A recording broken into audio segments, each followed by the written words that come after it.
support ang PBB Celebrity Collab Edition housemates na sina Will Ashley at Bianca De Vera sa special fundraising gig with OPM artists for the benefit of animal welfare.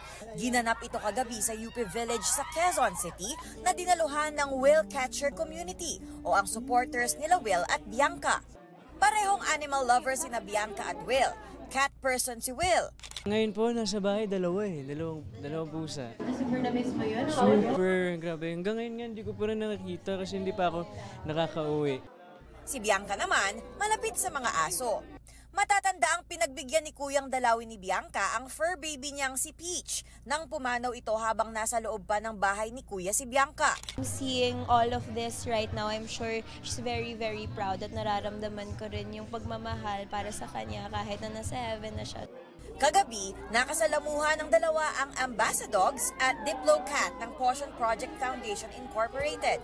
Obvious ang closeness ng dalawa habang nag-e-enjoy sa event. Ano naman kaya ang masasabi nila sa nag-trend nilang video when they hugged each other during the big night? Nagulat po ako nung nakita ko na talaga nag-trending siya. But at the same time, sobrang grateful po ako na maraming tao talaga yung sumusuporta sa amin ni Bianca. It was a beautiful moment shared and we're so happy to na minahal niyo ng tao. Giving Dasby ayuda naman ang pagdalo ni Bianca with Dustin Yu sa isang fan meet. I made a promise to Bianca. Wala pa nga eh. I made a promise to Bianca na through thick or thin, I'll be here for you. Forever.